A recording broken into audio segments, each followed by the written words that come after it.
Hello বন্ধুরা, আমি হচ্ছি Himadri and welcome back to পেটুক বেদবিন। হ্যাঁ, আবার ফিরে আসলাম তোমাদের কাছে। এইবার কিন্তু কোনো ফুড ব্লগ না, এবার আমার একটা ট্র্যাভেল ব্লগ নিয়ে। কেন পেটুক মানে জানো, শুরুই করেছিলাম খাবার দিয়ে, রান্না দিয়ে, কিন্তু ইকুয়ালি ভালোবাসি ঘুরতে। হ্যাঁ, চাকরির জন্য ঘোরা হয় না, কেন কি চাকরির প্রেশার, বাড়িতে ছেলের পড়াশোনা, মন তো খুব করে কি কোথাও ঘুরে আসি, কিন্তু সবসময় মন চাইলেও সুযোগ হয় না।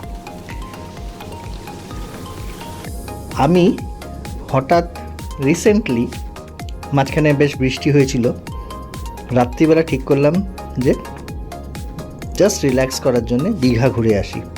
তো আমার ওয়াইফ আর ছেলেকে বললাম, তারা মোটামুটি সবসময় রাজিই থাকে। তো ফুয়েল ট্যাঙ্ক ফুল করে গাড়ির ট্যাঙ্কে পেট্রোল ভরে চলে আসলাম।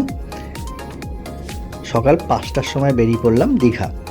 এবার দীঘার জার্নি আমি তোমাদেরকে দেখাবো না, কারণ ইটস আ ভেরি কমন, লোকেরা প্রচুরবার যায়, দেখানোর মতন কিছু নেই।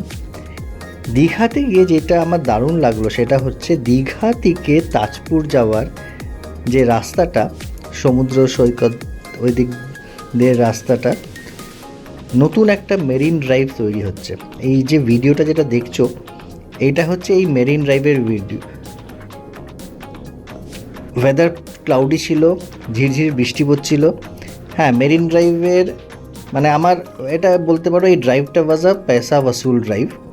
অসাধারণ ভিউ, সমুদ্র একদিকে, রাইট হ্যান্ড সাইডে সমুদ্র, লেফট হ্যান্ড সাইডে গ্রাম, আর রাস্তাটা যথেষ্ট লম্বা, অলমোস্ট 5-6 কিলোমিটার্স হবে।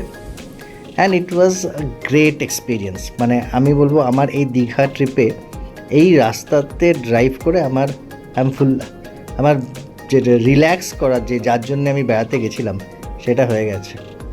অ্যান্ড আই এম 100% পয়সা ওয়াসুলি ড্রাইভ। তো আমি একটু ফাস্টই ভিডিওটা চালাচ্ছি, ছোট ভিডিও, 6 মিনিটসের ভিডিও এটা। দীঘা থেকে যখন তোমরা তাজপুর দিকে যাবে তখন দেখবে রাইট সাইডে একটা রাস্তা একটু এলিভেটেড হয়ে ওপর দিকে উঠে গেছে, যেটা অ্যাকচুয়ালি মনে হয় ডিপ সি পোর্টের দিকে, ওই দিকটা যাচ্ছে হয়তো। ওইখানে রাস্তা দিয়ে যখন যাবে দেখবে রাইট হ্যান্ড সাইডে প্রচুর বেঞ্চ পাতা আছে। তো ওইটা দিয়ে কন্টিনিউ করলে মিনিট 10 গেলেই এই অ্যাপ্রোচটা পাবে। দেন এখানে একটা নতুন একটা পার্কও বানানো হচ্ছে, অ্যান্ড সেখান থেকে মেরিন ড্রাইভটা শুরু হচ্ছে। হ্যাঁ, একটা জিনিস শুধু কেয়ার করবে যে মেরিন ড্রাইভে কিন্তু খুব হাই স্পিডে চালাবে না। অবভিয়াসলি যদি বিউটিটা এনজয় করতে, তাহলে হাই স্পিডে তো গাড়ি চালানোর কোনো মানে হয় না, স্লো চালাবে। কেন অপোজিট সাইড থেকে যখন গাড়ি আসবে তখন কিন্তু তোমাকে সাইড দিতে গেলে রাস্তাটা একটু সরু, তোমাকে সাইড নিয়ে স্লোলি যেতে হবে। এনজয় করো পুরো ট্রিপটা। আমি জাস্ট এই আমার ড্যাশ ক্যামে তোলা, আমার কোনো এটা আনপ্ল্যান্ড একটা ভিডিও, হয়তো ভিজিবিলিটিটাও খুব একটা ভালো আসছে না, কেন বৃষ্টির জল স্ক্রিনে আসছে। ড্যাশ ক্যামে তুলেছি, but you will get the feel of it. সবাইকে রিকোয়েস্ট করবো যারা ভিডিও দেখছো, তোমরা এই ট্রিপটা অবশ্যই করো। দীঘা ইজ নট ইম্পর্ট্যান্ট, তাজপুরেও তোমরা অনেকের লোক প্রচুর গেছে, তবে এই যে রোডটা, এই দীঘা টু তাজপুর মেরিন ড্রাইভটা, এইটা এক্সপিরিয়েন্স করো, ইটস ওয়ার্থ ইট।